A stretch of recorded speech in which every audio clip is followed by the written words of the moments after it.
hacer el ceremonial de colocar los instrumentos.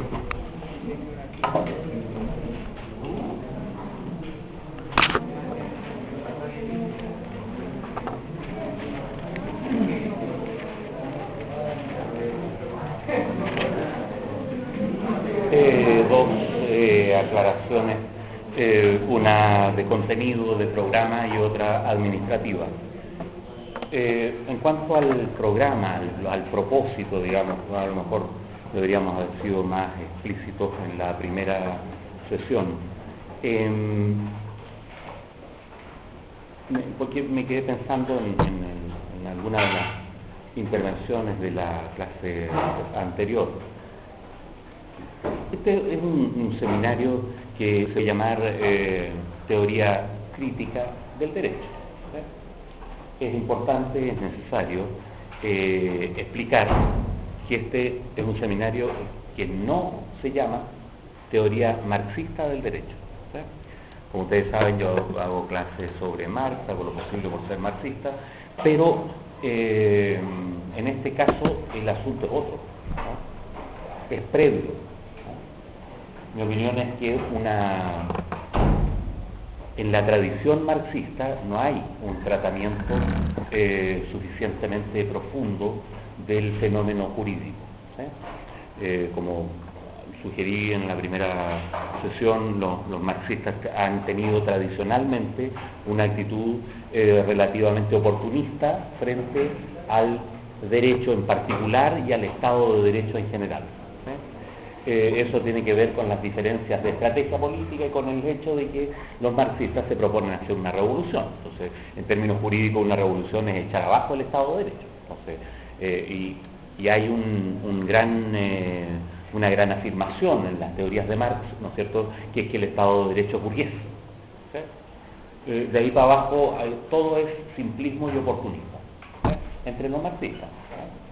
El simplismo principal es confundir el Estado de Derecho con el derecho, con el ejercicio del derecho, o sea, con lo que se hace en los tribunales, qué sé yo, o sea, confundir el concepto que expresa a la totalidad con otra cosa, ¿no es cierto?, que está contenida en él, claro, pero que son los actos jurídicos concretos, o sea, qué actitud mantener ante las leyes, ¿no? No es lo mismo decir que el Estado de Derecho es burgués a decir que las leyes son burguesas. Porque obviamente hay leyes que favorecen al proletariado, no es lo mismo decir que los actos jurídicos favorecen sistemáticamente a la burguesía que decir que los jueces son burgueses o son cómplices de la burguesía, porque obviamente hay jueces que son capaces de defender los derechos humanos o los derechos de los trabajadores. Entonces, frente a eso, como digo, la pobreza del análisis marxista consiste, como en muchos otros campos, en reducir el fenómeno jurídico al problema de la táctica política. Entonces, según la táctica política, según el momento, en la perspectiva estratégica que estemos, opinamos una cosa del derecho, opinamos otra. Como es lo que pasó con los simplismos del diálogo marxista-cristiano. Si estamos en un país cristiano, entonces dialogamos con los cristianos. Estamos en un país ateo, entonces el cristianismo es el opio de las masas. Si estamos antes del socialismo, entonces pongamos el énfasis en lo que nos une. Si ya llegamos al poder, entonces empecemos a hacer aclaraciones. Es una actitud oportunista. No hay un análisis, ¿no es cierto?, no hay una consideración propiamente filosófica debajo. Yo creo que de la afirmación el derecho, el Estado de Derecho favorece a la burguesía, no es mucho lo que se puede sacar, no es mucho lo que se puede, porque es una afirmación tremendamente genérica, que cuando uno va al detalle se presenta de maneras que son contradictorias, qué sé yo. Peor aún, esa afirmación, el Estado de Derecho favorece a las clases dominantes, ni siquiera es propia del marxismo. Como ya sugerí la clase anterior, hasta los teóricos más momios dicen explícitamente que el derecho es para favorecer las clases dominantes. Lo que pasa es que a ellos no les parece tan mal que haya clases dominantes. Ellos ven que el que haya clases dominantes no es, no sé, una perversión o algo así, sino que es el orden. El derecho favorece el orden. Tiene que haber un orden. Y hay ricos y pobres porque hay escasez y siempre hay ricos y pobres. Entonces, no. Entonces, la simple afirmación, el Estado de Derecho favorece al poder, o incluso más determinado, el Estado de Derecho favorece a la clase dominante, no es una teoría del derecho. O al revés, es la teoría del derecho que casi todos los teóricos del derecho están de acuerdo con eso. Entonces, se dan cuenta, es como es una afirmación que, claro, es cierta, es contundente, se siguen un montón de cosas muy trágicas de eso, pero es una afirmación relativamente vaga, no entra al detalle del problema.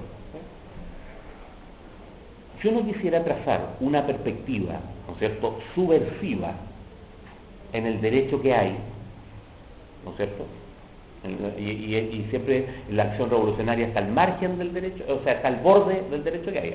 Hay cuestiones que está dentro de la ley, ¿no es cierto?, y se apoyan determinadas leyes. Hay otras cuestiones que prefiere estar, ¿no es cierto?, empujar más allá de... ¿sí? Si uno quisiera hacer algo relativamente subversivo en el Estado de Derecho que hay, mi opinión es que uno debería ser liberal. ¿Sí?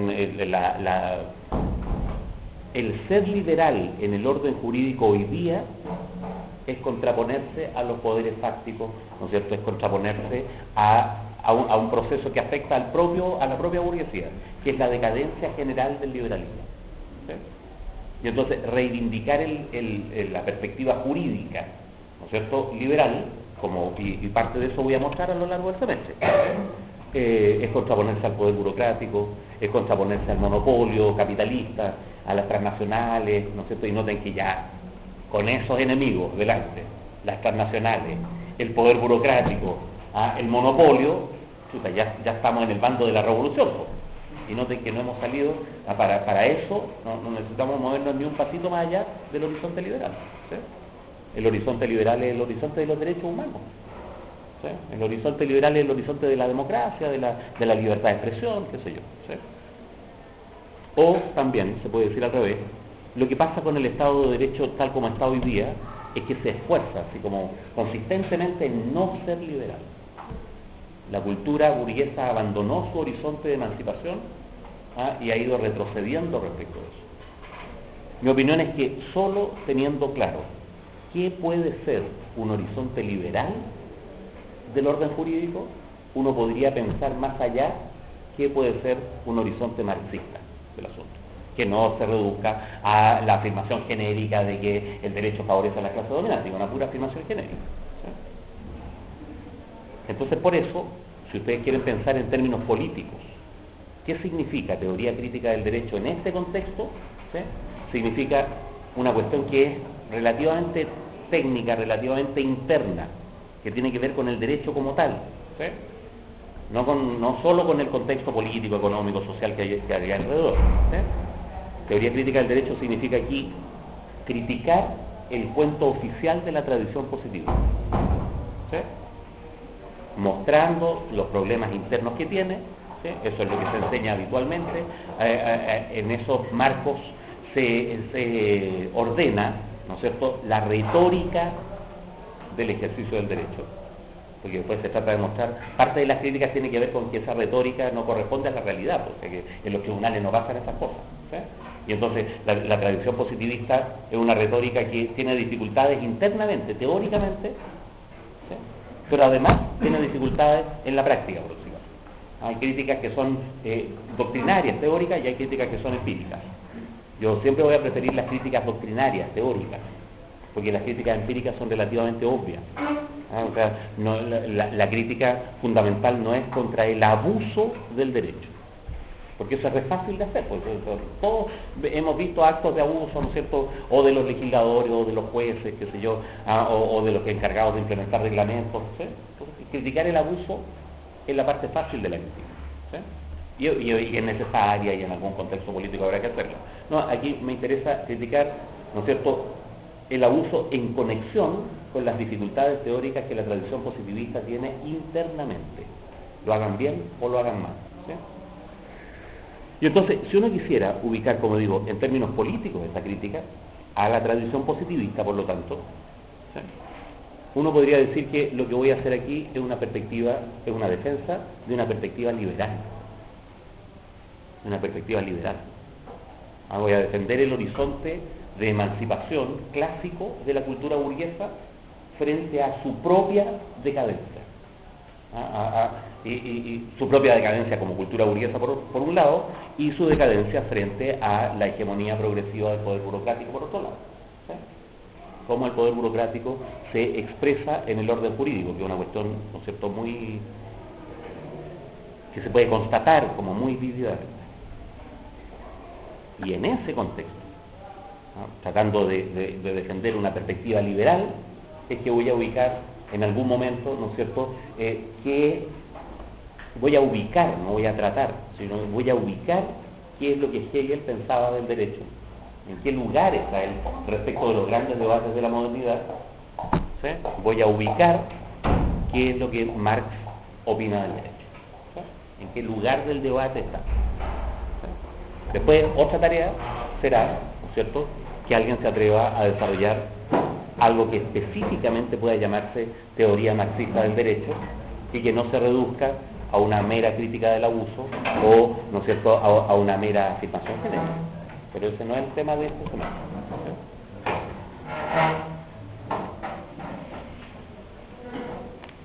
Ahora, digo eso porque, entre otras cosas, una de las cosas que me resultó conmovedora en la sesión anterior es que alguien se me acercó para decirme, mire, sabe, profe, que hay unos compañeros que están armando un grupo de abogados para defender, ¿no es cierto?, a los combatientes, ¿no es cierto?, a los estudiantes, a los anarcos, ¿no es cierto?, a la gente que no sé, que tiene acciones más radicales contra el sistema, sobre los cuales, ¿no?, esos combatientes más, ya no en contexto de masa, ¿no es cierto?, sino que los típicos chivos expiatorios de las ofensivas comunicacionales de la represión. Agarrar un anarco cualquiera, ¿no es cierto?, y atribuirle crímenes, robos, ¿no es cierto?, botellas de benzina, qué sé yo, todo, ¿sí? Y que son casos terribles, son unas verdaderas tragedias humanas. ¿Por qué? Porque el tipo tiene sus 5 minutos de fama en los medios de comunicación y después todo el mundo lo olvida, pero los juicios siguen igual. Y tiene toda clase de inhabilidad y de repente pasa 3, 4 años preso antes de que alguien se acuerde, ¿no es cierto? Y después de enormes procesos judiciales costosos, engorrosos, ¿no es cierto?, sale absuelto sin ni una disculpa, después de haber perdido carreras universitarias, echado a perder su vida, haber pasado 3, 4 años en la cárcel, y todo porque durante 5 minutos el Mercurio necesitaba a un anarco en la portada, ¿cierto? Entonces son tragedias muy directas, digamos, ¿sí? Son tragedias. Ahora, ¿qué hacer frente a eso? Claro, frente a eso no es necesaria una teoría marxista del derecho. Es lo mismo que el doctor que le llevaron a Lenin, que era el mejor de los doctores bolcheviques. No, en este caso no hay que llevar un doctor bolchevique, hay que llevar un buen doctor. ¿Se dan cuenta? En este caso lo que hay que hacer es conseguir un buen abogado, ¿sí? Y en lo posible un abogado que no se deje llevar por doctrinarismos, ¿sí? Ahora, los casos de atentados como flagrantes contra los derechos individuales que se producen en estos contextos políticos, cuando se llega, como digo, a un marxista-leninista, a un defensor de la causa mapuche o a documentalista. Ustedes ven el caso de esta niña que está, ahora la están acusando de asesinato, digamos, ¿no? Esa onda de tirar acusaciones con el tejo pasado y después no, si solamente era robo y no, eran presunciones, ¿sí? Y resulta que está en la cárcel, ¿sí? En esos casos de, como digo, de abuso flagrante contra los derechos de los combatientes, de los opositores, ¿no?, es bueno que los abogados tengan una cierta simpatía ideológica. Es bueno porque noten que de repente algunas de estas personas que están en esas situaciones jurídicas medio complicadas, efectivamente tienen cosas que ocultar. No son blancas palomas. Y entonces un abogado neutro, el mejor abogado de la plaza, va y los defiende indiscriminadamente, no cacha que hay ciertas cuestiones que se pueden decir, otras que no se pueden decir. Y entonces es bueno que haya, ¿no es cierto?, estudiantes de derecho o abogados, ¿no es cierto?, jóvenes de izquierda, que formen un colectivo para tener en cuenta, uno, la mejor técnica judicial posible para sacar a la gente de los aprietos que le ponen los jueces por delante, y otro, una cierta empatía, por decirlo así, una cierta empatía ideológica que permita que ese colectivo de abogados se haga cargo de la dimensión global del problema, no solo de la dimensión técnica. O sea que, no sé, todavía hay abogados que no cachan que el asunto es comunicacional nomás. No sé, pues, gente que se espanta así de cómo lo acusaron de asesinato si no hay ninguna evidencia. El tipo de izquierda se da cuenta que lo están acusando de eso por una cuestión comunicacional, no por una cuestión jurídica, ¿sí? Entonces, claro, es bueno hacer un llamado para que estudiantes de izquierda, de derecho, ¿no es cierto?, abogados jóvenes de izquierda formen colectivos de defensores de los derechos individuales, sobre todo porque ha habido un desgaste así muy penca de los abogados defensores de derechos humanos, ¿sí? Resulta que los abogados que se dedicaron durante mucho tiempo a defender, ¿no es cierto?, causas de derechos humanos en el contexto de la dictadura y de los primeros años de la concertación, se aburrieron, ¿no? Y yo creo que se aburrieron por causas políticas, se aburrieron porque resulta que la gallada más puntual les miente. Entonces ellos van y dicen en el tribunal una cosa y resulta que los compadres hicieron otra, le mienten al abogado, ¿sí? Y entonces de repente hay gallas que dicen, ¿sabes que yo no defiendo más a este tipo de gente? Porque se producen problemas ellos mismos en la cola, porque estos señores que están presos, como digo, no son blancas palomas y suelen tener actitudes doctrinarias idiotas, ¿se dan cuenta? Eso es la idiotez, entre otras cosas, no solo la ofensiva comunicacional es la que lo lleva a la cárcel, frecuentemente la idiotez. Entonces hay que renovar a los abogados de derechos humanos, ¿no? Porque los abogados de derechos humanos están hasta aquí de meterse en cachos judiciales de gente que no es directamente confiable porque confía más, ¿no es cierto?, en los secretos revolucionarios que en la técnica jurídica, ¿sí? El problema es súper práctico, ¿no? Lo que le decía yo a un compañero, ¿no es cierto?, un buen abogado de izquierda que maneje la técnica jurídica tiene que mentir ante los tribunales, tiene que mentir, por no decir la verdad, ¿sí? ¿Por qué? Porque resulta que todas las leyes están hechas en este país, ¿no es cierto?, para pasar a llevar los derechos individuales en sentido liberal. Aquí la ley antiterrorista permite cualquier cosa, ¿sí? Además la discrecionalidad de los jueces respecto de causas, ¿no es cierto?, que tengan que ver con la estigmatización de los medios de comunicación es enorme, los gallos son una arbitrariedad pero realmente increíble, porque los jueces en ese caso no tienen ningún problema en proceder doctrinariamente, no nada la pata de la letra, sino, no vamos a tener estos jóvenes irresponsables sueltos, hay que defender el orden público, pudieron haber matado a un niñito, entonces los gallos van y se sienten como haciendo justicia, cuando ellos mismos dicen que el asunto no es la justicia, ¿se dan cuenta? Y toda la retórica apunta a que el asunto es la ley y no la justicia, ¿sí? O en resumen, en este curso se trata más bien de un problema técnico, académico, que desde un punto de vista político podría ser ubicado en la tradición liberal, emancipadora, democrática, ¿sí? Y en otro ámbito es sano que haya colectivos de estudiantes de derecho, de abogados de derecho que defiendan, ¿no es cierto?, en un contexto jurídico absolutamente adverso. ¿Por qué? Porque el 99% del espectro político se puso de acuerdo en dictar leyes o en mantener leyes que permiten pasar por encima de los derechos individuales, en anular las garantías procesales, las garantías carcelarias, las garantías penales, ¿sí? Entonces, bueno, son dos problemas distintos, ¿no? Dos problemas distintos.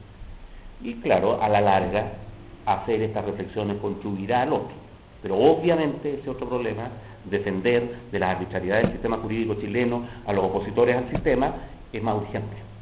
Es un problema práctico, urgente, concreto, pero este no es el lugar, este es otro lugar, ¿sí?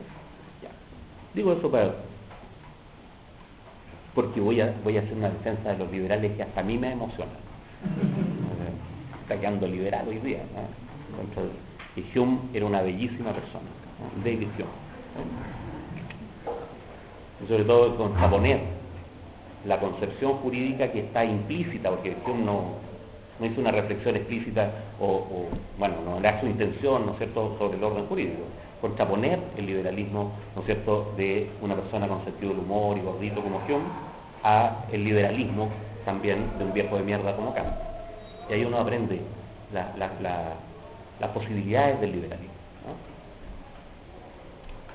Ya, eso es un asunto. Otro asunto es que este curso podría ser, como dijimos en la primera sesión, reconocido como crédito optativo por algunas carreras en la universidad.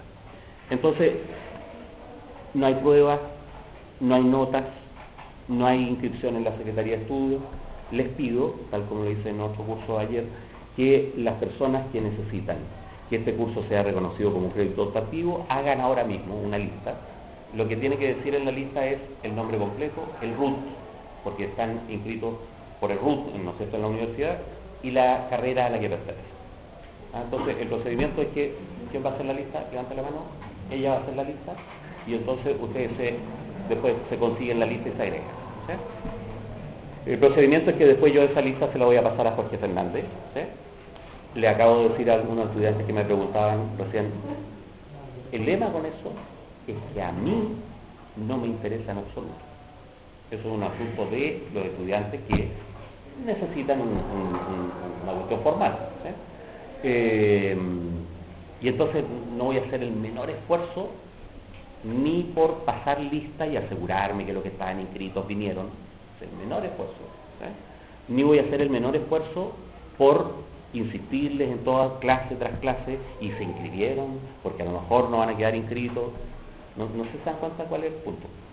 El punto es que si alguien no vino hoy día y no quedó en la lista, cagó. Entonces después, dentro de 4 clases, yo voy a decir, todavía falta alguien en la lista, y si también faltó ahí, no son ustedes los que están interesados en esa cuestión formal. A mí lo que me interesa es solo el contenido. Esto es un tipo de curso en que yo puedo ejercer auténticamente como profesor universitario.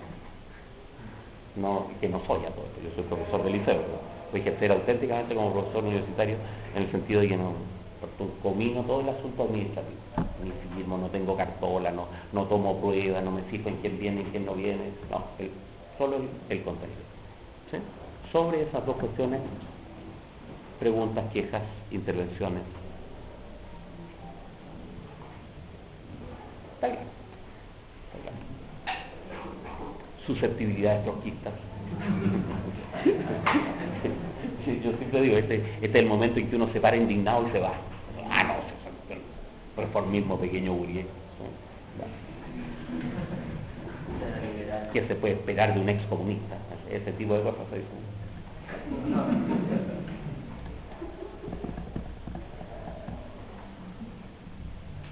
A la 1, a las 2 y a las 3.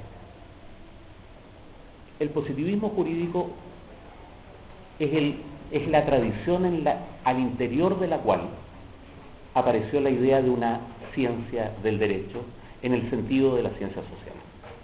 Esta ciencia del derecho, igual que las otras ciencias sociales, se propuso los problemas, ¿no es cierto?, típicos de el objeto y el método. ¿Sí? Y entonces hemos ido decantando este asunto de que el objeto es la norma jurídica. Y hemos ido y vamos a seguir haciéndolo, porque esto es un cuento de nunca acabar, ¿no es cierto?, despejando cuál no es el objeto. El objeto de estudio de la ciencia jurídica no es la justicia, no es la eficacia de las normas, si ya advertimos que esa misma distinción tripartita, justicia, validez, eficacia, la inventaron los propios positivistas para posicionarse respecto de esos problemas. De a poco hemos ido viendo que el asunto no es el contenido de la norma, sino la forma. Y eso es lo que ellos dicen y lo proclaman a los 4 vientos, y parte del análisis crítico consiste en si eso es viable. Si es viable hacer una ciencia que trata de un fenómeno social, el orden jurídico, de una manera puramente formal, ateniéndose a la forma de los enunciados. ¿Sí? Eso, si se pudiera hacer, es como una especie de crítica genérica a este intento. No hay nada más directamente social que el ejercicio del derecho. Están los afectados, están sus pretensiones de justicia y de validez, están las autoridades, está el Poder Judicial entre medio. No hay nada más social que pagar un parte, tramitar el divorcio de uno, cosas por el estilo. Y sin embargo, acá se ha hecho una abstracción en la cual ese fenómeno social podría ser estudiado por su forma, no por su contenido. Y entonces cuando nos metimos a esto, quiero recordar el punto preciso en que estamos, que es un punto como técnico. Resulta que la evidencia que el científico del derecho tiene del fenómeno jurídico no es propiamente la norma jurídica, sino que son las proposiciones jurídicas.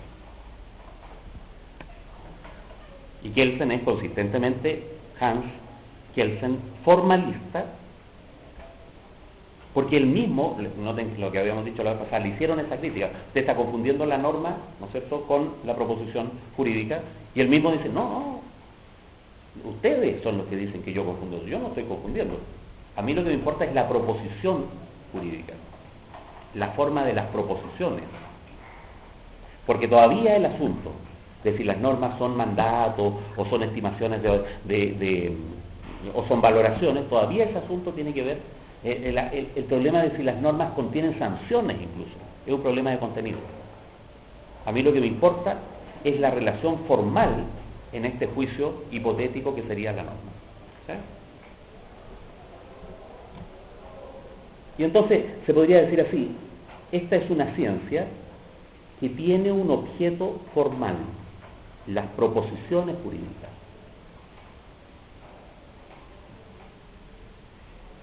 Y la proposición sería, las proposiciones jurídicas serían el ámbito empírico en el cual el jurista, el científico del derecho, tiene que establecer cuál es su carácter, cuáles son sus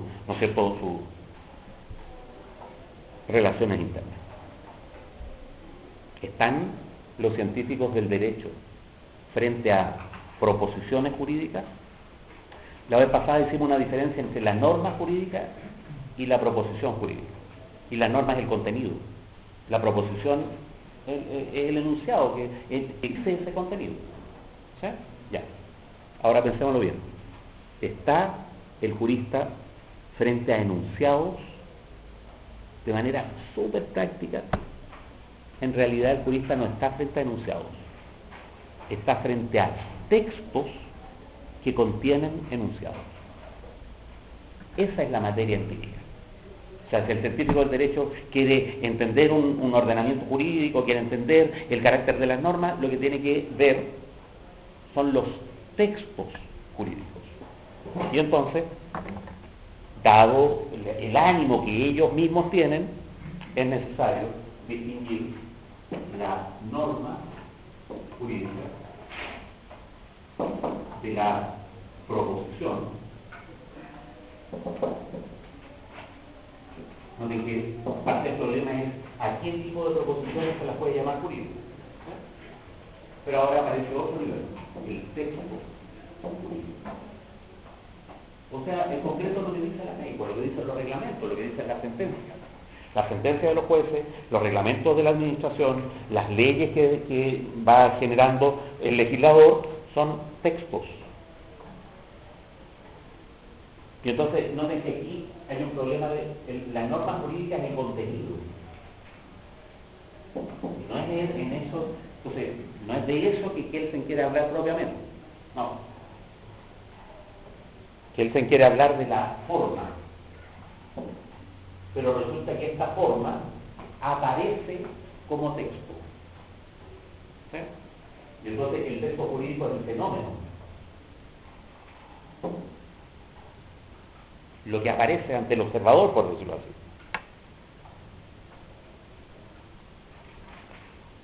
Hay que considerar al respecto esto de los textos. ¿Por qué los textos? No todos los sistemas, no todos los ordenamientos jurídicos tienen su centro en el texto. Entonces, para los que no estudian derecho, hagamos, ¿no es cierto?, una aclaración, una especificación. ¿Sí? Resulta que Kelsen está inscrito práctica y teóricamente en la tradición del derecho codificado, o sea, del derecho que está puesto en textos. Frente a eso, hay sistemas jurídicos enteros que son en lo sustantivo consuetudinarios. ¿Sí? Entonces, sistema de derecho codificado, sistema de derecho consuetudinario. No hay ningún sistema jurídico, no hay ningún estado de derecho que sea puramente consuetudinario. En todos ha habido un cierto avance, incluso en Inglaterra, en Estados Unidos, hacia la codificación. Sin embargo, claramente ¿no es cierto? Hay los que eligieron la codificación como procedimiento son claramente distinguibles de los otros que todavía tienen, hagamos diferencia. El derecho codificado es un derecho escrito. Lo que vale como derecho es el texto. Insisto, las leyes, las sentencias, los reglamentos. En cambio, lo esencial del derecho consuetudinario es oral, no está escrito. No es que no esté escrito en absoluto, por eso digo que no hay ningún sistema de derecho puramente consuetudinario, pero lo esencial es oral. Es decir, en el derecho codificado el derecho está en el texto, en cambio en el derecho consuetudinario el derecho está en la tradición. Eso voy a decirlo de otra manera todavía. En un caso el derecho está en el código y hay que dictar códigos. En el otro caso el derecho está vivo en la comunidad. La comunidad es la portadora del derecho. Y entonces, cuando se dicta sentencia, cuando se juzga, hay en buena cuenta, ahí es donde va a parar el acto jurídico, a un momento en que hay que juzgar. En el sistema codificado se juzga a partir del texto. Por eso que Kelsen dice, mire, los textos jurídicos están dirigidos al juez, le dicen al juez lo que hay que hacer, ¿no es cierto?, cuando ocurrió una situación antijurídica. En cambio, en los sistemas de derecho consuetudinario, el juez juzga desde el jurado. El jurado decide lo fundamental. El jurado dice inocente, culpable, y en los distintos sistemas norteamericanos, canadienses, en distintas partes, en los distintos estados de Estados Unidos hay distintas formas de esto también. No todos los estados norteamericanos tienen derecho consuetudinario de tipo inglés, porque están los estados que venían de los españoles, los que venían de los franceses, etc. Pero en Nueva Zelanda, en Canadá, en Australia hay variaciones de esto. Los jurados cumplen distintas funciones o funciones levemente distintas. Pero todas esas funciones se resumen en esto. Es el jurado el que dicta lo fundamental de la sentencia. El juez completa la sentencia. ¿Sí? ¿Y quién es el jurado? El jurado son los representantes de la comunidad. Ahora, cuando se juzga a partir del texto, lo importante es atenerse al texto. A eso se inventaron los códigos, como voy a explicar enseguida. ¿Cuál era la ventaja? Eso significa que la sentencia, el acto de juzgar no puede ser interpretativo. El juez no puede interpretar los textos, tiene que atenerse al texto, porque ahí está el derecho. Ahora, eso hasta el más positivista de los positivistas reconoce que es una cuestión bien difícil de hacer, y vamos a ir enumerando dificultades. Entonces, ¿qué es lo que hay? Hay normas de interpretación, pero las normas de interpretación son muy restrictivas. Son normas que lo que hacen es remitir en lo posible todo el acto de deliberación del juez a lo que dice la ley, a lo que dice el texto. En cambio, el sistema, ¿no es cierto?, de interpretación en el derecho consuetudinario está basado en el sistema de precedentes. Los precedentes no son obligatorios y el juez tiene que deliberar la pertinencia de los precedentes. Y los abogados discuten ante los jurados, ¿no es cierto?, si los precedentes son más, si hay noten que puede haber precedentes contradictorios para una misma situación. Y entonces la discusión consiste en que los representantes de la comunidad valoren un aspecto de la tradición por sobre otro aspecto de la tradición.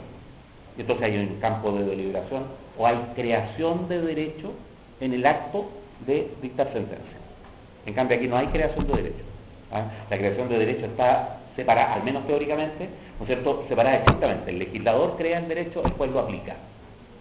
En cambio en el derecho consuetudinario hay un margen amplio para que el juez pueda generar derecho. Y cada sentencia, ¿no es cierto?, va a pasar a formar parte de los precedentes posteriores. ¿Sí? Entonces, en el derecho codificado el derecho puede cambiar solo, al menos teóricamente, y después uno va a la práctica y eso, ¿no es cierto?, ocurre de otra manera, solo en el Parlamento. ¿Sí? En cambio, en el derecho consuetudinario puede haber cambio jurídico en los tribunales. ¿Cuáles son los sistemas codificados? Ejemplarmente el de Francia y el de Alemania. ¿Sí? del derecho francés deriva casi todos los sistemas jurídicos latinoamericanos. ¿Sí?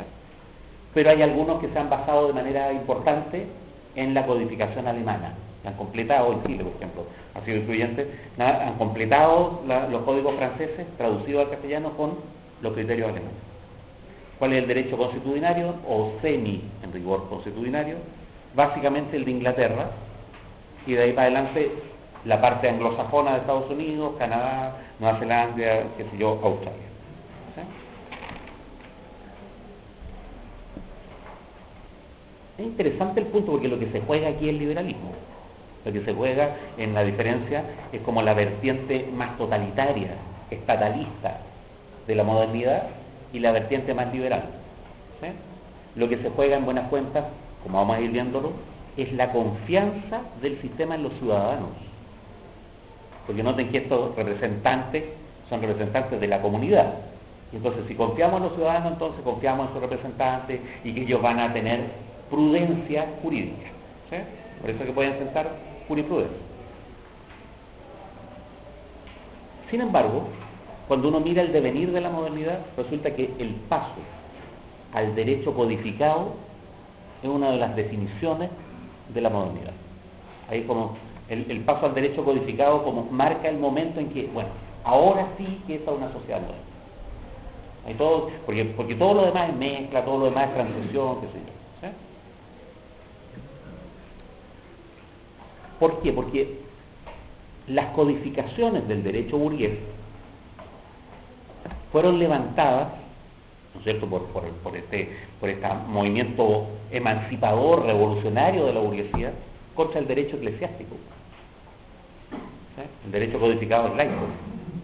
Y entonces contra el derecho eclesiástico que favorecía, que estaba de parte de la monarquía absoluta o de los poderes feudales, como en el caso de Alemania. Y una de las derivaciones del poder eclesiástico, ¿no es cierto?, es que la modernidad se fue complejizando y el derecho canónico no fue suficiente para contener todos los eventos jurídicos de la sociedad moderna. ¿Sí? Y entonces se abrió un margen enorme para la arbitrariedad de los jueces. ¿Se dan cuenta? Si ustedes piensan entre el año 1200 y el año 1800, ¿sí?, la sociedad generó un montón de instancias sociales sobre las que se podían, ¿no es cierto?, producir eventos jurídicos. ¿Sí? Pero el sistema de derecho eclesiástico era para otra sociedad, era del año 1200 para atrás. Entonces el margen ahí, no hay derecho burgués todavía, pero el derecho eclesiástico es el que manda. Ese margen se llenó con la arbitrariedad de los jueces. ¿Sí? Los jueces empezaron a crear derechos, los alcaldes empezaron a crear reglamentos. ¿Sí? El rey, como monarca absoluto, ¿no es cierto?, creaba reglamentos para una región distintos del reglamento que creaba para otra región. O los reglamentos no los creaban juristas, ¿sabes?, sino que eran vagos, y entonces los jueces tomaban el reglamento que eran puras vaguedades y empezaban a dictar en conciencia, que se llama, a dictar sentencia en conciencia. Por eso es que, por decirlo así, la intelectualidad burguesa más consciente de la modernización dio toda una velera, 1780, 1820 más o menos, por la codificación del derecho burgués.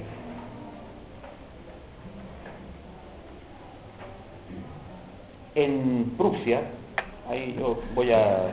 pongamos los nombres para que lo conozcan. No es que Alemania no es un país, ¿no es cierto? En Prusia, Samuel Oselius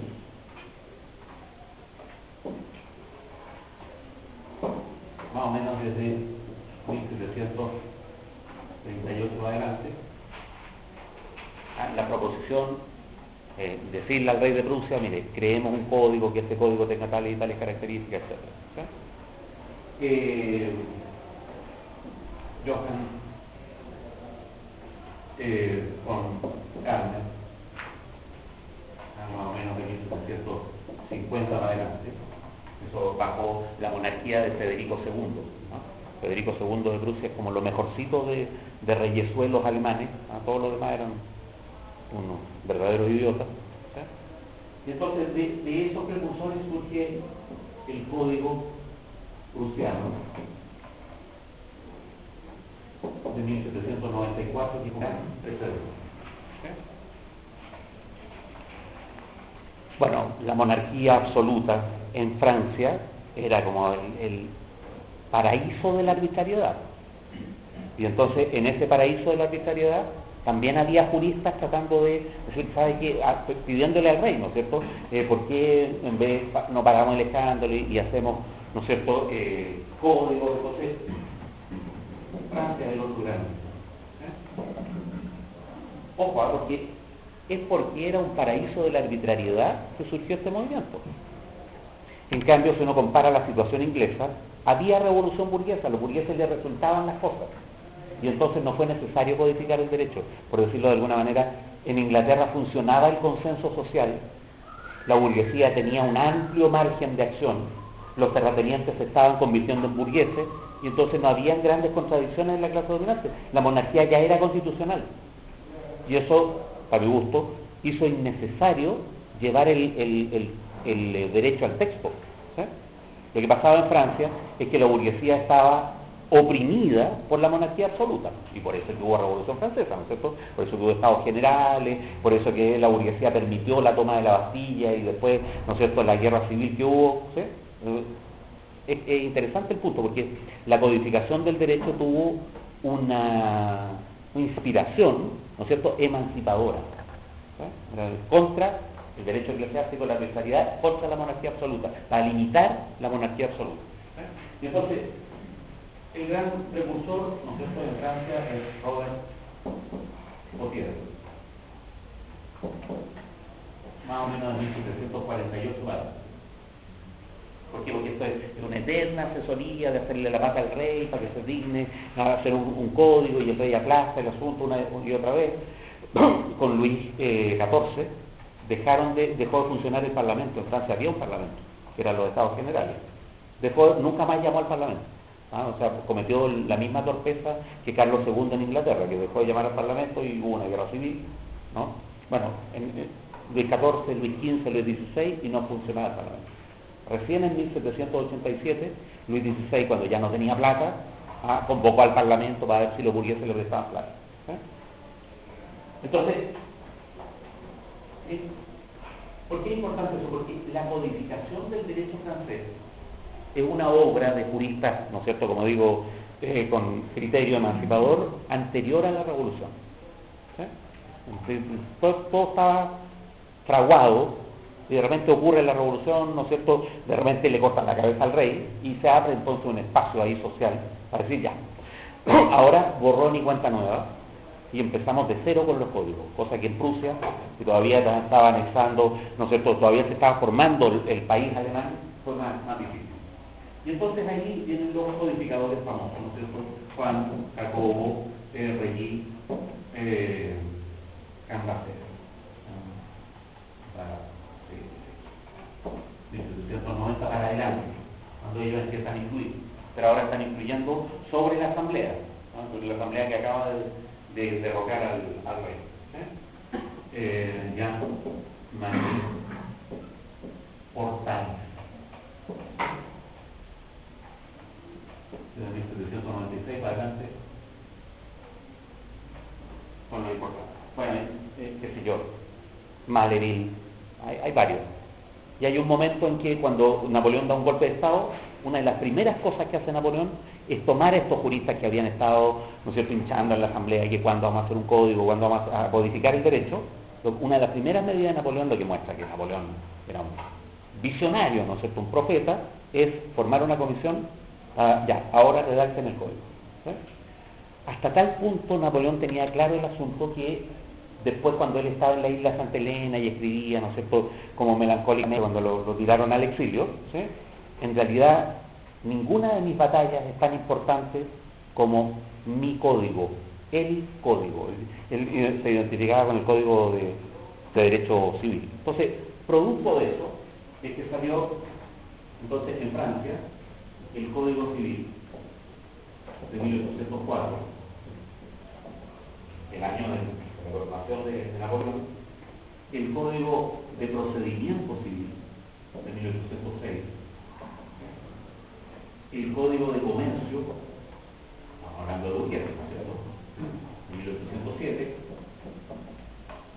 el Código de Procedimiento Penal de 1808,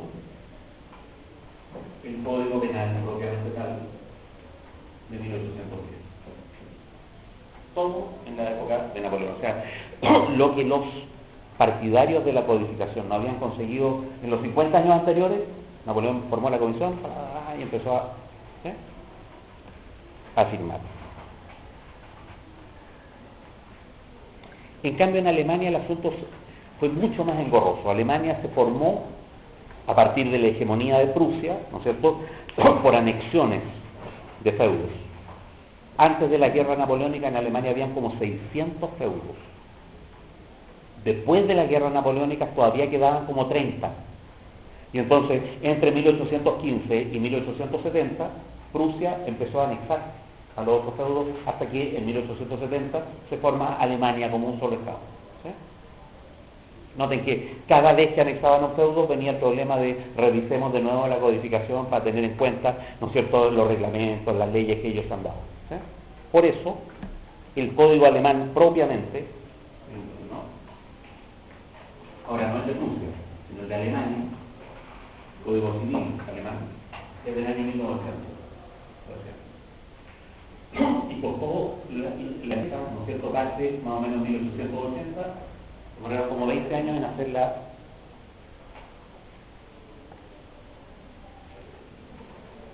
¿Cuál es el principal argumento para convertir las leyes en textos? ¿Sí? ¿Qué es lo que esto tendría de bueno, por decirlo así? La primera cuestión es lo que se llama la certeza jurídica. Asegurarle a los ciudadanos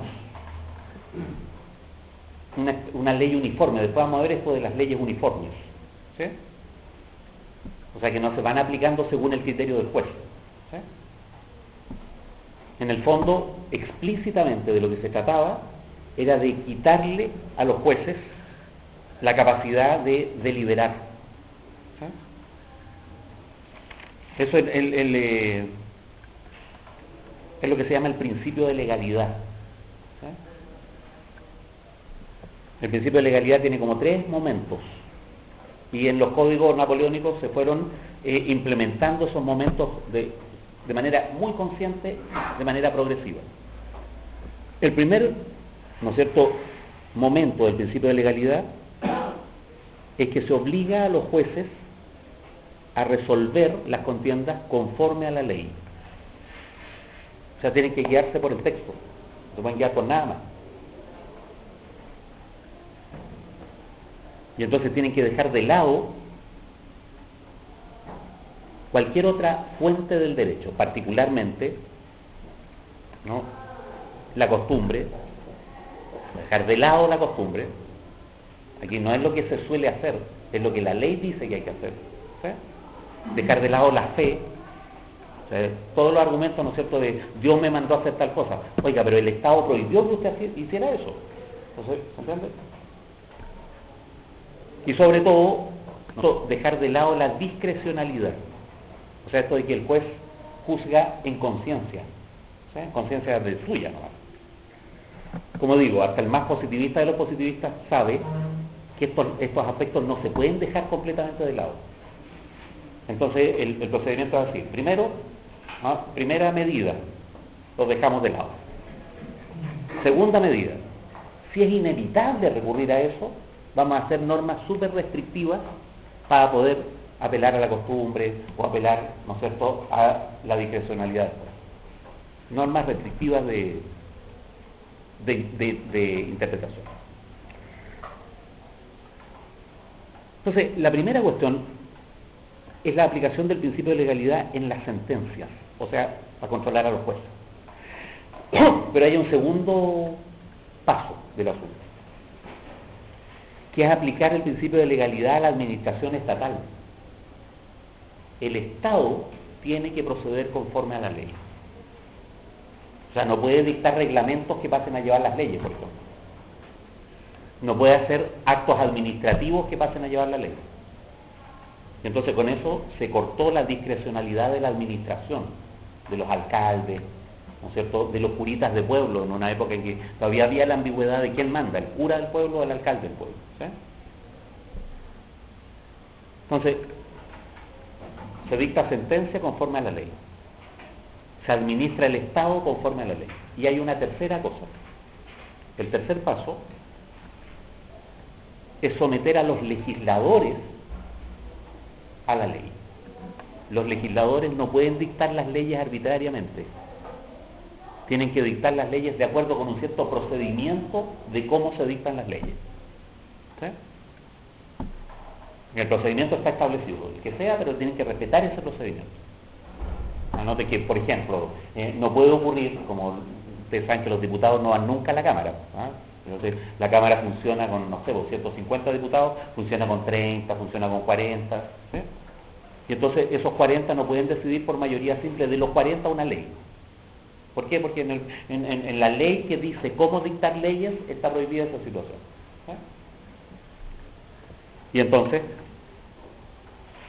el sistema jurídico, el sistema de administración del Estado y el sistema legislativo tienen que someterse a la ley. Tienen que someterse a las leyes para dictar sentencias, para generar actos administrativos o incluso para dictar leyes. ¿Sí? Noten que eso nos va a llevar a otro problema después, que las leyes se dictan conforme a una ley. ¿Pero quién dictó esa ley? Bueno, esa ley se dictó conforme a una ley, pero si uno retrocede, hay una que tiene que ser arbitraria, que es la que hace que todas las demás sean legales. La vigencia del principio de legalidad en estos tres ámbitos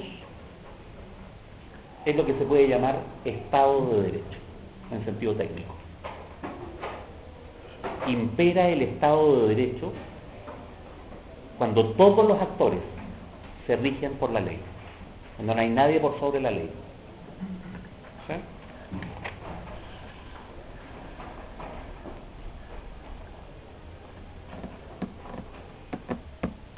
Y entonces, claro, se acabó el poder de los jueces para corregir los reglamentos, para adaptarlos arbitrariamente.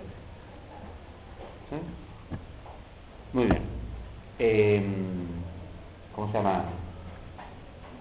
Fortaleza. ¿Sí? Llama a esto, literalmente, esto es el orden público. Él es el creador de la idea de orden público. ¿Sí? Hay orden público cuando hay vigencia del Estado de Derecho. Si no, no hay orden. Entonces, noten que el orden lo pone la ley. El orden no es un hecho social. El orden es un decreto. Por decreto hay orden. Ya hay. Todo lo demás es desviación del orden. Y entonces, ahí viene el poder del Estado para administrar la fuerza y reprimir a todos los que se salgan del orden. ¿Sí? Pero eso noten el intelectualismo. Hay orden por decreto. Todo lo demás son anomalías empíricas y para eso está la policía, para andar corrigiendo esas anomalías empíricas. ¿Sí? Entonces, certeza jurídica, ¿sí? Estado de Derecho. Eso es lo que favorecería, ojo, porque uno puede decir, pero ¿y en Inglaterra no hay Estado de Derecho? No, pues hay Estado de Derecho, lo que pasa es que es la tradición codificadora la que identifica el Estado de Derecho con el principio de legalidad. ¿Sí? Y a su vez identifica el principio de legalidad con leyes escritas. ¿Sí? Uno va a la tradición anglosajona, entonces por supuesto que hay Estado de Derecho, por supuesto que hay el principio de legalidad, pero resulta que la legalidad no está necesariamente puesta en leyes escritas. Ahí el Estado de Derecho consiste también en proteger la costumbre. ¿Sí? Claro. La escritura de la ley favorecería la divulgación de la ley, el conocimiento general. Favorecería la racionalización de las leyes. O sea, si las leyes están codificadas, uno puede vigilar como jurista que no haya leyes contradictorias, leyes que mandan cosas contradictorias. ¿Sí? Entonces, la codificación favorecería la coherencia del orden jurídico. Incluso la codificación favorecería la estabilidad de las leyes. no en el sentido de que no puedan cambiar, sino en el sentido de que está establecido cómo pueden cambiar. ¿Sí? O en resumen, Kelsen forma parte de una tradición en que lo que se considera Estado de Derecho y orden jurídico es un conjunto de textos legales. Y entonces, el objeto, por decirlo así, de la ciencia jurídica en ese ámbito son los textos legales. Y eso hace mucho más difícil formular una ciencia del derecho en el mundo anglosajón.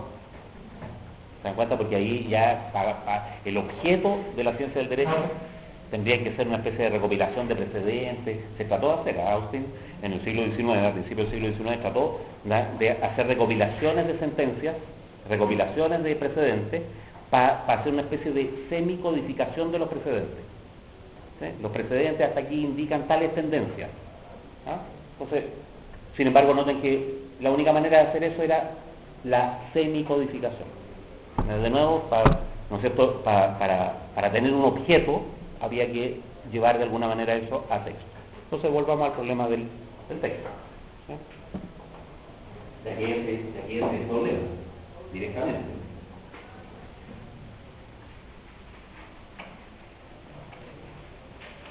El problema es que una misma norma jurídica puede estar repartida en varias proposiciones jurídicas.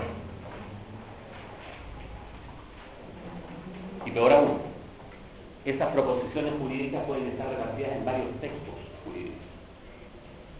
Y entonces, no sé, la prohibición de piratear DVD, ¿no es cierto?, repartida en un montón de disposiciones penales, administrativas, ¿no es cierto?, civiles, qué sé yo, ¿sí? ¿Cuál es el asunto ahora? Resulta que, en rigor, voy a ponerlo en términos lingüísticos, porque estamos hablando de proposiciones, ¿no? El problema, acuérdense que el Senado había tratado de abordar el asunto por la forma lingüística de la proposición. Resulta que esto es el significado.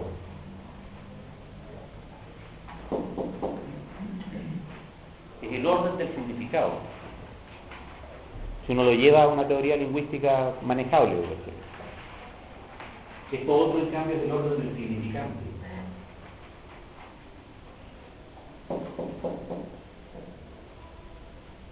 El texto, en cambio, es el orden del signo. Lo que aparece, tanto el significado como el significante, son parte de la actividad mental. Lo que quiso decir, lo que dijo, son parte de la actividad mental. Finalmente, lo que quiso decir y lo que dijo aparece como lo que escribió. Esa es la estabilidad. Lo que el legislador finalmente escribió. El que escribe está envuelto de un aura de conocimiento. Bueno, entonces especifiquemos. Noten que, en rigor, las prohibiciones, los premios, las promociones que establece el orden jurídico, los castigos, en rigor, están en el lenguaje natural. A la gente se le ocurre decir, ¿sabe qué? Cobremos un impuesto al valor agregado. Lenguaje natural. ¿Sí? Los legisladores no son juristas. En principio son ciudadanos comunes y corrientes. Se nos ocurrió, qué sé yo, favorecer a las regiones afectadas por el terremoto. Entonces, ¿cómo favorecer? ¿Qué significa eso? Que usted lo va a eximir de impuestos, van a abrir las cárceles para que los tipos salgan libres. ¿Qué? No, es el jurista el que tiene que llevar estas proposiciones del lenguaje natural al lenguaje jurídico.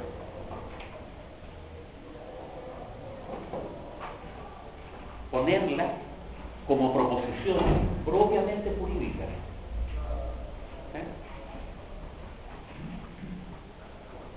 Pero ahora el jurídico tiene que hacer otra cosa, tiene otra función. Tiene que ayudarle a los legisladores a escribir esas proposiciones. Y esas proposiciones están escritas, entonces, en el lenguaje legal. Legal en el sentido estricto de que es el lenguaje con que se escriben las leyes. Las leyes, los reglamentos, etc. Noten que en principio los que generan normas son los ciudadanos, en el mejor de los casos. En rigor son los legisladores. Y ahí hay una mediación, ¿no es cierto? La mediación, ¿qué tan representativos son los legisladores de los ciudadanos? Pero el horizonte liberal es que la soberanía descansa en el conjunto del pueblo, el pueblo se hace representar, vamos a ir especificando después.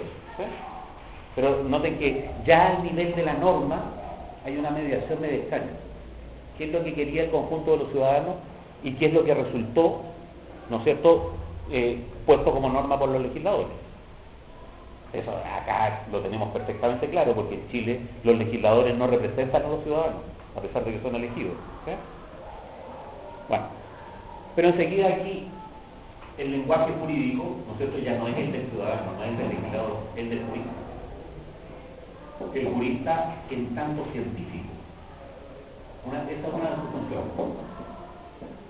Científico que sabe qué tipo de proposiciones son las que pueden oficiar como proposiciones propiamente jurídicas para esta norma.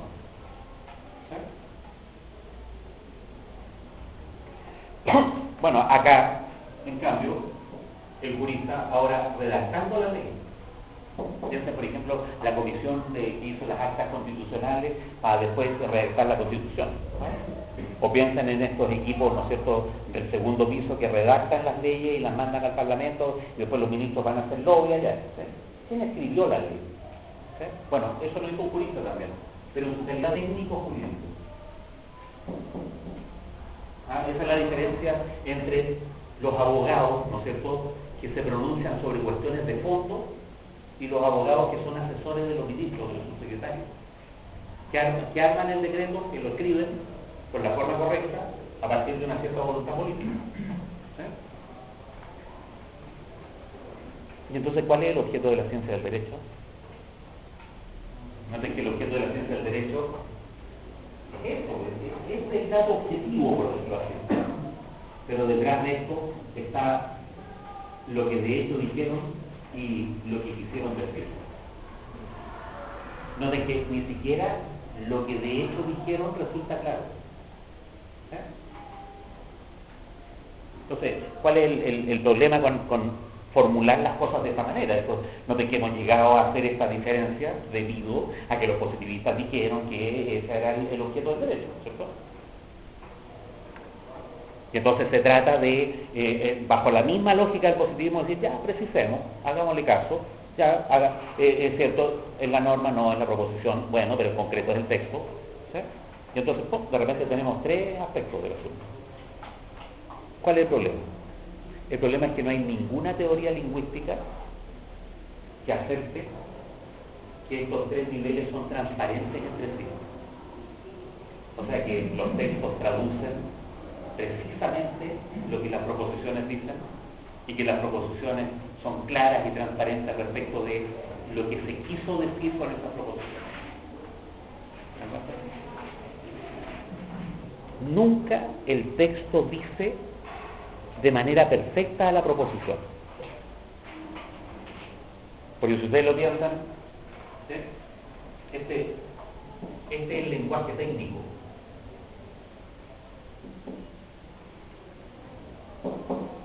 Este es el lenguaje científico. Este es el lenguaje natural. ¿Sí? Bueno, ni el mejor de los lenguajes técnicos dice bien lo que dice una teoría científica. Es el drama como de fondo, a nivel del texto.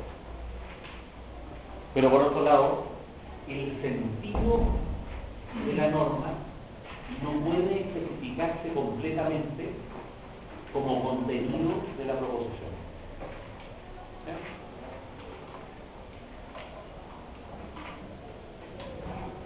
No solo estos tres niveles podrían no coincidir, sino que puede pasar algo más grave. Puede pasar que algunos de estos actores los haga diferentes a propósito. Por ejemplo, los que redactan las leyes podrían hacerlas intencionalmente complicadas para que el contenido de la ley quede ambiguo. una cuestión absolutamente cotidiana. ¿Sí? O sea, estas leyes que declaran algo, pero lo declaran con tal ambigüedad que no es aplicable. ¿Sí? No sé si se dan cuenta el caso de los derechos fundamentales que están en la Constitución. Los derechos fundamentales están consagrados en la Constitución, pero con una vaguedad, con una generalidad tal, ¿sí? que no hay después leyes específicas, ni orgánicas, ni específicas, ni reglamentos que permitan reclamarlos de manera determinada. ¿Sí? Si se cae una escuela y ustedes reclaman el derecho a la educación, no hay una manera, eso no se traduce en ningún acto eficaz, ni del Poder Judicial, ni de la Administración. En concreto, el Estado asegura el derecho a la educación, pero no está obligado a construir escuelas. O sea, no está obligado, no en el sentido de que no está obligado por la Constitución. No está obligado en el sentido concreto de que no hay manera técnica a este otro nivel de obligarlo. Y entonces es una ficción que las normas están en los textos.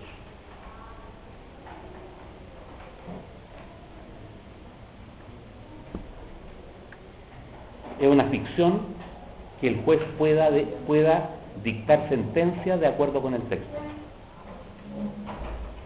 Las normas de interpretación, porque noten que el plan es así: el juez se atiene al texto, excepcionalmente recurre a normas de interpretación que además son restrictivas. ¿Sí? Excepcionalmente, porque bueno, a lo mejor no está todo contemplado. Ya, ¿qué es lo que ocurre de hecho? Que el juez no se puede atener al texto, tiene que recurrir a las normas de interpretación. Y a la hora de lo que hubo, las normas de interpretación no son restrictivas. No hay manera de que sean restrictivas, porque el tipo de alguna manera tiene que pensar en qué es lo que quisieron decir con esta leguleyada. Las leyes, agarran una ley cualquiera y leanla, y se van a encontrar porque son leguleyadas, están escritas incluso de manera intencionalmente complicada. ¿Sí? Entre otras cosas porque los técnicos jurídicos redactando las leyes complicadas defienden su profesión. O sea, siempre hace falta un abogado que le explique a uno qué es lo que decía la ley.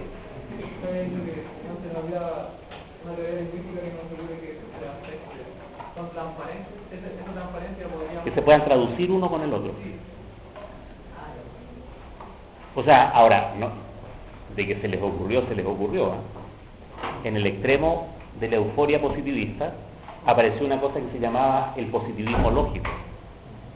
Y los positivistas lógicos trataron de formalizar el lenguaje natural para evitar la ambigüedad que hay entre el significado y el significante, entre el significado, el significante y el signo. ¿Sí? Bueno, el fracaso general del positivismo lógico tiene una consecuencia muy grave sobre el positivismo jurídico. ¿Sí? Muestra que el positivismo jurídico es una retórica de algo que habría que hacer, pero que en principio no se puede hacer. ¿Sí? Hay una contradicción ahí de principio. ¿Sí? Además de las leyes interpretativas, también están en el texto. Entonces, no solamente para interpretar, uno tiene la historia de la ley, claro, que decir en el fondo concurrir a lo constitucional de la ley. Claro, porque ahí está el famoso problema de la intención del legislador. Y noten que lo que los jueces hacen no es un focus group con los legisladores para preguntarles qué es lo que ustedes quisieron decir. Hace una estimación de la intención del legislador. Y noten que nunca los legisladores aparecen para decir, no, yo no quise decir eso. ¿Sí? Es inviable, es impracticable. Los legisladores tendrían que estar constantemente yendo de tribunal por tribunal, ¿no es cierto?, para especificar el sentido. ¿Sí? La comisión Ortúzar Claro, ¿qué quiso decir la Constitución con tal cosa? Porque la Comisión Ortúzar es la que hizo las actas constitucionales que actúan como una especie de precedente de lo que se quiso decir con la norma fundamental que sería la Constitución. ¿Sí? Pero resulta que las discusiones de la Comisión Ortúzar, ellas mismas, son súper vagas. Ahí había juristas bastante buenos, y que especificaron cosas de manera muy notable y en beneficio del neoliberalismo o en beneficio de ciertos horizontes liberales, etcétera.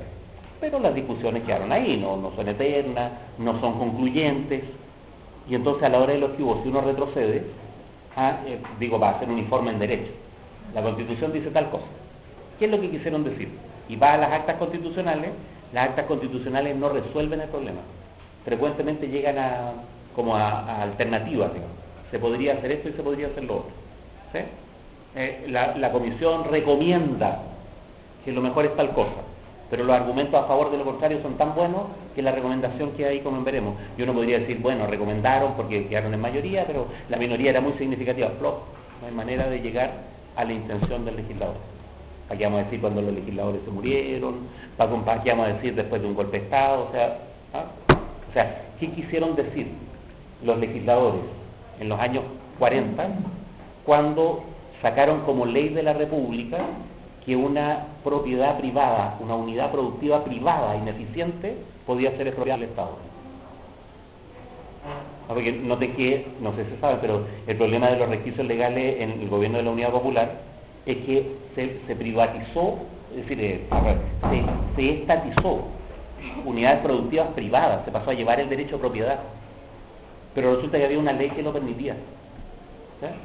Y ahora si uno va al origen de la ley, resulta que la ley era súper excepcional, las condiciones que marcaba eran excepcionales, pero la excepcionalidad quedó descrita de manera más o menos genérica. Y entonces ahora venía el subsecretario de Economía y decía, no, si las condiciones de excepcionalidad se dan, y para el Estado. Y noten que esa ley la habían dictado el propio Parlamento Gurriel. ¿Se dan cuenta?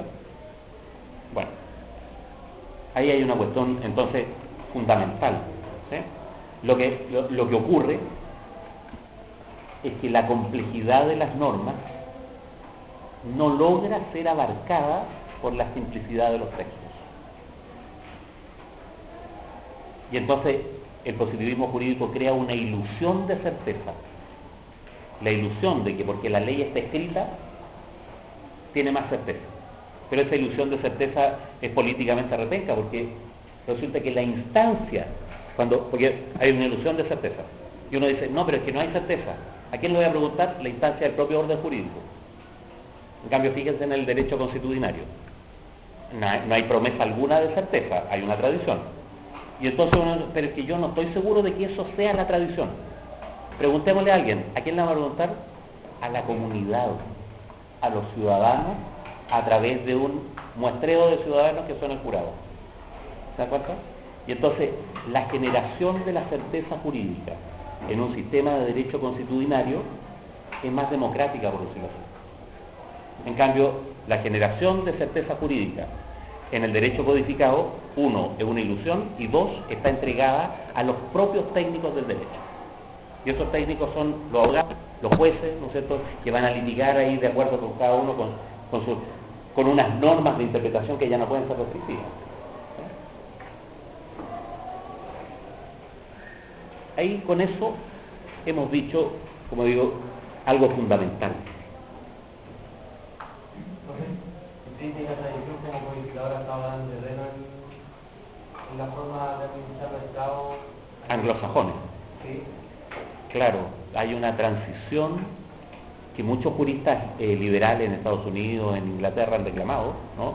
Hay una tendencia a ir produciendo reglamentos cada vez más imperativos, reglamentos, y la administración dicta reglamentos, pero resulta que en Inglaterra, ¿no es cierto?, actas, no sé si saben por qué, el acta patriótica no es una ley, es un acta, es un acuerdo del Parlamento, ¿no es cierto?, le recomendamos al Estado cuidar ciertas cosas, que no anden tirando aviones contra la torre, pero resulta que el acta tiene fuerza de ley. Entonces los reglamentos han ido subiendo de pelo y están oficiando como leyes codificadas, y no simplemente como acuerdos administrativos para que las cosas estén bien organizadas, ¿sí? Y entonces esa transición hacia la codificación, hay juristas en Inglaterra, en Estados Unidos, que lo ven como un síntoma de totalitarismo, ¿sí? Claro, que es la forma que ellos a su vez, ¿no es cierto?, están a la tradición que ellos encarnan, ¿no? No sé si saben que sacaron ¿cómo se llama? Que sacaron la Corte Suprema del Parlamento inglés. ¿Cómo se llama la corte que juzgó a Pinochet? La Cámara de los Lores. No, la Corte de los Jueces. Tiene un nombre. Está en la Cámara de los Lores. O sea, la Cámara de los Lores oficiaba como una especie de instancia suprema de justicia. Pero no todos los lores. Había algunos que eran la instancia suprema de apelación judicial, ¿sí? Y entonces eran parte de los lores y estaban en el mismo edificio y tenían, la corte estaba ahí al ladito de los lores. la sacaron del Parlamento, la sacaron del Big Bang y todo eso, ¿no es cierto? Y entonces hubo gente que dijo, ojo, porque esta cuestión que parece administrativa es súper de fondo. ¿Ah? En el fondo lo que están haciendo es separar el poder judicial del poder legislativo. Noten que en Inglaterra no hay separación clara de poderes, porque la instancia suprema del poder judicial está metida dentro del Parlamento. ¿Sí? ¿Y eso por qué? Porque no solo los legisladores crean leyes, sino que también estos legisladores, en última instancia, pueden generar derechos en sus sentencias. Y entonces la función judicial es legislativa en una proporción súper grande. ¿Sí? Y entonces hicieron un gesto arquitectónico, digamos. Saquémoslo al edificio del lado. Y alguien dijo, esto no es inocente. En el fondo lo que Inglaterra está tratando de hacer es cumplir con el parámetro del resto de la Comunidad Europea, en que la división de poderes es estricta, ejecutivo, legislativo, judicial, de acuerdo con la tradición francesa, la tradición alemana. ¿Sí? Entonces eso es lo que está pasando. Que en estados de derecho constitucionario las tradiciones valen cada vez menos y estas actas, estos reglamentos están valiendo cada vez más. ¿Sí? Por ejemplo, lo que pasa en Guantánamo. ¿No? Lo que pasa en Guantánamo es que el Estado, por una razón administrativa, puso una cárcel en esa base militar.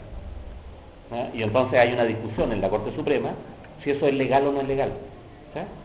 Y entonces la opinión de los jueces liberales es que es ilegal y que tienen que cerrar la base. ¿Sí?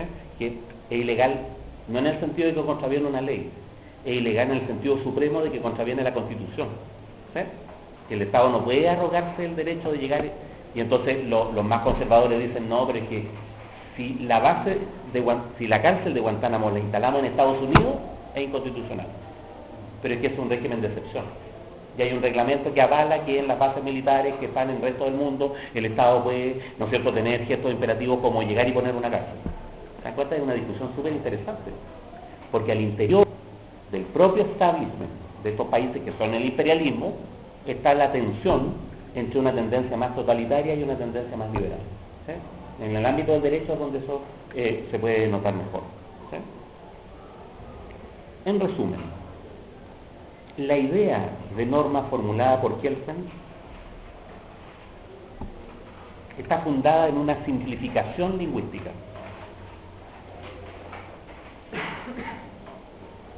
Una simplificación que lo que hace es ignorar un dato fundamental, que el lenguaje natural no es formalizable y que la certeza jurídica no se puede alcanzar por la vía de convertir las normas en textos.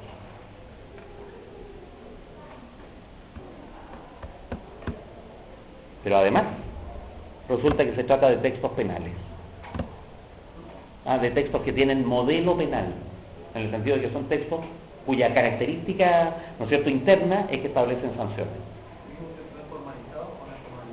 No es formalizable, así en general. No es que no lo hayan formalizado hasta ahora. No es formalizable en general. Eso es lo contundente de la crítica al empirismo lógico. ¿Sí? Esta conclusión crítica que estoy sacando la voy a examinar de nuevo, pero con mucho más detalle, examinando las características que el formalismo de Kelsen le atribuye a una norma jurídica. ¿Sí? Ahí lo critiqué el asunto en un plano, pero si uno va al detalle mismo, acuérdense que Kelsen dice que está hablando de esto, las normas jurídicas en tanto proposición. Ya, entonces, lo que he objetado es esta línea, la relación entre eso. Pero ahora voy a ir al detalle para meterme en este asunto. ¿En qué sentido la proposición es jurídica? Lo que ellos sostienen es que las normas jurídicas, ahora normas en sentido genérico, abarcando las tres cosas, se caracterizan por la validez, porque son normas bilaterales. La bilateralidad. Una norma jurídica se caracteriza por su legitimidad.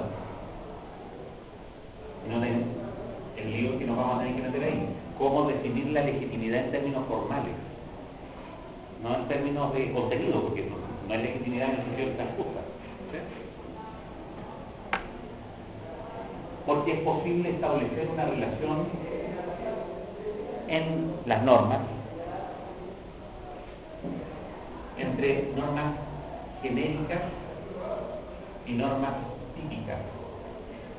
La relación género-tipo es súper importante para el plan del positivismo codificador, del positivismo que está metido en esa tradición. Bobbio es partidario de agregar una característica y tiene que agregarla porque se da cuenta que las 4 primeras características no son suficientes.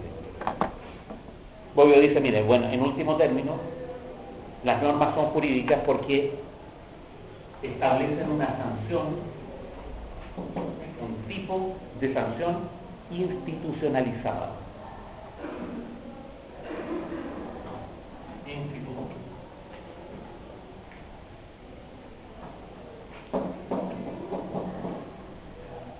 Entonces, ¿qué es lo que vamos a hacer?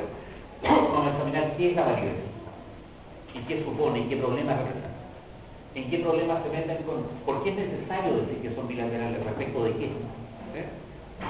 ¿Cómo abordan el problema de la legitimidad? Este problema de la sanción tiene que ver con el poder, digamos, la relación entre la norma y el poder. Lo que voy a hacer, lo enumero ahora, lo voy a desarrollar la próxima sesión, lo que voy a hacer es meterme más todavía en el detalle de texto. Hasta ahí.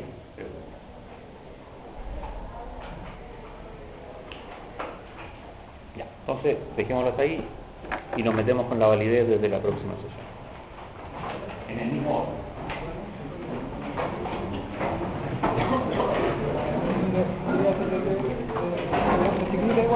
Dígame.